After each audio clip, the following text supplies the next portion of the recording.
बिहार समाचार में आपका स्वागत है। चलिए जानते हैं बिहार की फटाफट बड़ी खबरों को। लेकिन उससे पहले ये न्यूज आप किस जगह से देख रहे हैं हमें कमेंट बॉक्स में जरूर बताएं। अपने बिहार दौरे के दूसरे दिन बीजेपी के राष्ट्रीय अध्यक्ष जेपी नड्डा ने खाद्य कला घाट के पास दलित कार्यकर्ता के घर चाय पी। पीएमसीएच पहुंच भवनों के निर्माण कार्य का जायजा लिया। भाजपा के सदस्यता अभियान के दौरान 10 लोगों ने पार्टी के सदस्यता ग्रहण की। नड्डा ने कल दरभंगा और मुजफ्फरपुर में सुपर स्पेशलिटी हॉस्पिटल के ब्लॉक का भी उद्घाटन किया। दिल्ली के राउज एवेन्यू कोर्ट में लैंड फॉर जॉब मामले में राजद सुप्रीमो लालू प्रसाद यादव और तेजस्वी यादव को राहत मिली है। कोर्ट ने लालू, तेजस्वी और अन्य आरोपियों को समन जारी करने पर आदेश टाल दिया। अगली सुनवाई 13 सितंबर को होगी। मधुबनी में 10 रुपये के लिए एक युवक राहुल की हत्या कर दी गई। राहुल ने नाश्ता करने के बाद 10 रुपये का फटा नोट दुकानदार को दिया था। इसी बात को लेकर दोनों में विवाद हुआ। पुलिस ने आरोपी राजीव को गिरफ्तार कर लिया है। बिहार में डेंगू के आंकड़े डराने लगे हैं। शुक्रवार को एक दिन में 80 लोगों की रिपोर्ट पॉजिटिव आई है। सबसे ज़्यादा पटना में 38 लोग डेंगू से संक्रमित पाए गए हैं। सरकारी आंकड़ों के मुताबिक अब तक 1006 केस सामने आए हैं। डेंगू से 6 लोगों की जान जा चुकी है। कल तीज पर किसी ने फिर से झूठी कसम खाई। कौन विश्वास करेगा? जो करेगा वो धोखा खाएगा, ये कहना है लालू प्रसाद यादव की बेटी रोहिणी आचार्य का। उन्होंने मुख्यमंत्री नीतीश कुमार पर तंज कसते हुए सोशल मीडिया प्लेटफॉर्म एक्स पर ये पोस्ट लिखा है। समस्तीपुर में कोबरा के डसने पर जख्मी युवक सांप को डब्बे में भरकर सदर अस्पताल लेकर पहुंच गया। डॉक्टर से कहा कि इसी सांप ने मुझे डसा है, मेरा इलाज कीजिए। इतना कहते कहते वे बेहोश हो गया। मामला मुफस्सिल थाना क्षेत्र के लगुनिया सूरजकांड गांव का है। फिलहाल युवक खतरे से बाहर है। मधेपुरा में शेखपुरा पंचायत की मुखिया सुनीता देवी वार्ड सचिव के साथ भागकर शादी कर ली। पति संजय शाह ने कहा कि मैंने उसे मुखिया बनाया और वो मुझे ही छोड़कर भाग गई। सुनीता के 11 सालों में ये तीसरी शादी है। ग्रामीणों ने मुखिया को पद से हटाए जाने की मांग की है। गया पहुंचे सीएम नीतीश कुमार ने कल विष्णुपद मंदिर के गर्भगृह में विष्णु चरण पर माथा टेका। उन्होंने गयाजी धाम में बने पाथवे का शुभारंभ भी किया। इस पाथवे के चालू हो जाने से श्रद्धालुओं को मंदिर तक पहुंचने में काफ़ी आसानी होगी। पटना की रानी तालाब थाने के सामने बालू ठेकेदार देवराज यादव की गोली मारकर हत्या करने वाले माफिया रंजीत चौधरी को पुलिस ने उत्तराखंड के ऋषिकेश से गिरफ्तार किया है। रंजीत ने जारी किए गए अपने पुराने वीडियो में डीएसपी पर हत्या करवाने का आरोप लगाया है। बिहार के गणेश चतुर्थी पर पटना महाराष्ट्र मंडल की ओर से राम मंदिर की तर्ज पर पंडाल बनाया गया है। बप्पा को 30 लाख का सोने चांदी और हीरे से जड़ा हुआ मुकुट पहनाया गया। गणेश की प्रतिमा मुंबई से मंगाई गई है। 12 सितंबर को राज्यपाल खुद यहां आकर भगवान की पूजा करेंगे। पटना के मसौढ़ी पुलिस ने शनिवार को गंगाचक गांव के एक अर्धनिर्मित मकान से 22 वर्षीय युवक का शव बरामद किया है। मृतक की पहचान उमेश प्रसाद का पुत्र राजेश कुमार के रूप में हुआ है। कुछ दिन पूर्व राजेश को नशा मुक्ति केंद्र से वापस आने के बाद फिर से वो नशे का आदी हो गया था। मानना है कि अधिक नशे के सेवन से उसकी मौत हो सकती है। पटना के कदमकुआं इलाके के ईएनटी डॉक्टर ब्रिजलाल से 4.5 करोड़ से अधिक की ठगी मामले में पुलिस ने पति पत्नी को गिरफ्तार कर जेल भेज दिया है। अब आरोपी विजेंद्र को एक दिन के लिए पुलिस रिमांड पर लेगी। पुलिस पूछताछ के दौरान ये पता करेगी कि ठगी में कौन कौन लोग शामिल थे। नॉर्थ इंडिया का सबसे बड़ा आई हॉस्पिटल अब बिहार की राजधानी पटना में शुरू हो चुका है। इस सुपर स्पेशलिटी आई हॉस्पिटल का उद्घाटन शुक्रवार को केंद्रीय स्वास्थ्य मंत्री जेपी नड्डा ने किया। IGIMS के इस आई हॉस्पिटल में आंखों से जुड़ी हर बीमारी का इलाज किया जाएगा। यहां प्री बॉर्न बेबी की आंखों की जांच से लेकर आंखों के कैंसर तक की रिसर्च की जाएगी। साथ ही ऐसी जटिल सर्जरी भी होगी जिनके लिए अब तक मरीजों को दिल्ली के एम्स या अन्य बड़े केंद्रों पर जाना पड़ता था। पटना के शास्त्री इलाके से एक फर्जी पुलिसकर्मी की गिरफ्तारी हुई है। पुलिस मुख्यालय में सफाई कर्मी की नौकरी लगाने के नाम पर 5 महिलाओं से 6-6 हज़ार रुपये लिए थे। पीड़ित महिलाओं के शिकायत के आधार पर पुलिस ने कार्रवाई की है। इस धंधे में और कौन कौन लोग शामिल हैं, कितने लोगों से ठगी हुई है, इसकी जांच की जा रही है। एक समाचार चैनल से बातचीत में गिरिराज सिंह ने कहा है कि आज पूरे देश में एनआरसी की ज़रूरत है। उन्होंने कहा कि अगर राज्यों में इस कानून को लागू नहीं किया गया तो कई ज़िलों में भारतवंशियों की संख्या कम हो जाएगी। गिरिराज सिंह का दावा है कि देश में 200 से अधिक ऐसे ज़िले हैं जहां एनआरसी कानून लागू नहीं हुआ तो भारतवंशियों की संख्या काफ़ी कम हो जाएगी और बांग्लादेशी तथा रोहिंग्या की आबादी अवैध तरीके से कब्जा जमा लेंगे। बिहार के मुजफ्फरपुर में विशेष मद्य निषेध टीम ने शराब से भरी एक बड़ी खेप जब्त की है।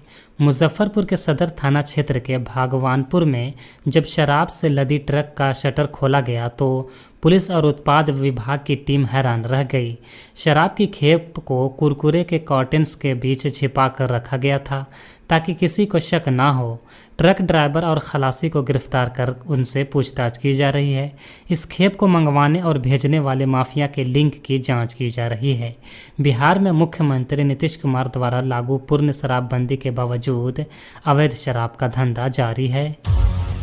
प्रधानमंत्री नरेंद्र मोदी के आमंत्रण पर अबू धाबी के क्राउन प्रिंस शेख खालिद बिन मोहम्मद बिन जायद अल नहयान 2 दिन की भारत यात्रा पर आएंगे। विदेश मंत्रालय के मुताबिक अबू धाबी के क्राउन प्रिंस 9 और 10 सितंबर को भारत दौरे पर रहेंगे। क्राउन प्रिंस के तौर पर ये उनकी पहली भारत यात्रा होगी। विदेश मंत्रालय ने बताया है कि 9 सितंबर को दोनों नेताओं के बीच कई द्विपक्षीय मुद्दों पर बात होगी और 10 सितंबर को क्राउन प्रिंस मुंबई में एक बिजनेस फोरम में हिस्सा लेंगे। यहाँ दोनों देशों के कई बिजनेसमैन मौजूद रहेंगे। क्राउन प्रिंस का भारतीय राष्ट्रपति से भी मुलाकात का कार्यक्रम है। साथ ही वो राजघाट में महात्मा गांधी को श्रद्धांजलि अर्पित करेंगे। मणिपुर पुलिस ने कहा है कि राज्य में कुकी उग्रवादियों ने विष्णुपुर जिले की 2 जगहों पर रॉकेट दागे हैं। पुलिस के मुताबिक इस हमले में एक व्यक्ति की मौत हुई है और 6 लोग घायल हुए हैं। इस घटना के बाद पुलिस और अतिरिक्त सुरक्षा बलों को पहाड़ी इलाकों में तलाशी अभियान चलाने के लिए भेजा गया है। सुरक्षा बलों ने कुकी उग्रवादियों के कुल 3 बनकरों को भी नष्ट कर दिया है। इलाके में हवाई गश्त के लिए हेलीकॉप्टरों को भी तैनात कर दिया गया है। विनेश फोगाट को कांग्रेस का टिकट मिलने के बाद बृजभूषण शरण सिंह के बयान पर अब कांग्रेस की भी प्रतिक्रिया सामने आई है। शुक्रवार को पहलवान विनेश फोगाट और बजरंग पुनिया कांग्रेस में शामिल हुए थे। विनेश को कांग्रेस ने हरियाणा के जुलाना से विधायकी का टिकट भी सौंपा है। इस पर बृजभूषण शरण सिंह ने विनेश पर आरोप लगाते हुए कहा था कि वे महिला खिलाड़ियों के सम्मान में नहीं बैठे थे बल्कि राजनीति के लिए बैठे थे। बृजभूषण के इस बयान पर प्रतिक्रिया देते हुए कांग्रेस नेता पवन खेड़ा ने कहा, ये आज की बात नहीं है। आज़ादी के आंदोलन में भी कांग्रेस अंग्रेजों के खिलाफ लड़ी थी और ये उसके साथ थे। पवन खेड़ा ने कहा कि जो गलत करता है भाजपा उसके साथ होती है और वो भाजपा के साथ होता है। जिसके साथ गलत होता है कांग्रेस उसके साथ लड़ती है, उसकी आवाज़ उठाती है, इसलिए वे कांग्रेस को पसंद करते हैं। बृजभूषण के बयान पर पलटवार करते हुए कांग्रेस नेता ने कहा कि 6 खिलाड़ियों ने FIR दर्ज कराई थी। उसमें बृजभूषण शरण सिंह के खिलाफ गंभीर धाराएं लगी हुई है। हमें गर्व है कि हम अपनी बेटियों के साथ खड़े हैं और खड़े रहेंगे। पहलवान विनेश फोगाट ने शुक्रवार को कांग्रेस पार्टी की सदस्यता ग्रहण की और हरियाणा विधानसभा चुनाव के लिए कांग्रेस की पहली सूची में जुलाना सीट से उम्मीदवार घोषित की गई। इसी के साथ पहलवान बजरंग पुनिया को कांग्रेस ने ऑल इंडिया किसान कांग्रेस का कार्यकारी चेयरमैन बनाया गया है। कांग्रेस में शामिल होने के बाद विनेश ने ट्वीट कर पार्टी में जुड़ने की खुशी जताई और कांग्रेस के राष्ट्रीय अध्यक्ष मल्लिकार्जुन खड़गे और संगठन महासचिव KC वेणुगोपाल का आभार व्यक्त किया। विनेश ने लिखा कि कांग्रेस पार्टी हमेशा से महिलाओं और खिलाड़ियों के अधिकारों की आवाज़ उठाती आई है। इसी विचारधारा से प्रेरित होकर वे कांग्रेस के साथ मिलकर देश और प्रदेश के खिलाड़ियों और महिलाओं के लिए कार्य करने का संकल्प लेती हैं। उनका उद्देश्य इस दिशा में सकारात्मक बदलाव लाना है और समस्याओं का समाधान सुनिश्चित करवाना है। इसराइली के कब्जे वाले वेस्ट बैंक में इसराइली सेना की गोलीबारी में शुक्रवार को 26 साल की एक तुर्की अमेरिकी महिला की सिर में गोली लगने से मौत हो गई। दोहरी नागरिकता वाली आइसेनूर एग्जी की नाबलस के पास बेइटा कस्बे में नई यहूदी बस्ती बनाने के खिलाफ प्रदर्शन में हिस्सा ले रही थी। स्थानीय मीडिया रिपोर्ट के मुताबिक ईगी को इजरायली सैनिकों ने गोली मार दी। इजरायली डिफेंस फोर्स IDF ने कहा कि इलाके में गोली चलने से एक विदेशी नागरिक की मौत की खबरों की पड़ताल की जा रही है। जन स्वराज के संस्थापक और चुनावी रणनीतिकार प्रशांत किशोर ने विशेष राज्य का दर्जा देने की कई सालों से चली आ रही मांग पर सरकार को आड़े हाथों लिया है। पीके ने कहा कि विशेष राज्य का दर्जा मिलने से कुछ नहीं होगा। स्पेशल स्टेट का मतलब ये है कि जो केंद्र समर्थित योजनाएं चलती हैं उसमें केंद्र का योगदान अभी 60% और राज्य का 40% है। अगर विशेष राज्य का दर्जा मिल जाएगा तो फिर केंद्र का 90% और राज्य का सिर्फ 10% योगदान रहेगा। लेकिन आपको शायद पता नहीं होगा कि पिछले वित्तीय वर्ष में बिहार सरकार ने 51,000 करोड़ रुपए सरेंडर कर दिया क्योंकि खर्चा नहीं कर पाए थे। जो पैसा आया वो खर्चा नहीं कर पाए। 51,000 करोड़ सरेंडर कर दिया, वो पैसा आया ही नहीं। यहाँ के ब्यूरोक्रेट्स इतने सुस्त हैं। प्रशांत किशोर ने कहा कि मनरेगा में बिहार को 10,000 करोड़ मिलना था लेकिन 39% ही मिला। अगर 1 लाख पीएम आवास गरीबों को मिलना है तो यूपी वाले 1.25 लाख लिया है और बिहार में 20,000 ही लिए हैं। जो पैसा मिल सकता है वो तो नहीं ले रहे हैं। अगर केंद्र 90% पैसा दे रहा है और आप 10% ले रहे हैं तो उससे भी करप्शन थोड़े ही ख़त्म हो जाएगा। बाल्टी में अगर छेद है तो चाहे मोटे पाइप से पानी डालो या पतले से पानी तो बहेगा। इसी तरह अगर विशेष राज्य का दर्जा मिल जाए 10 से 20,000 करोड़ रुपए ज़्यादा आएगा तो यहाँ का अफसर और नेता और चोरी करेगा। इसलिए विशेष राज्य के दर्जे से कोई फ़ायदा नहीं होगा। पीके ने मुख्यमंत्री पर निशाना साधते हुए कहा कि नीतीश कुमार बताते हैं कि बिहार में तो कुछ बचा ही नहीं है, सिर्फ लालू और आलू बचा है, सब तो झारखंड में चला गया।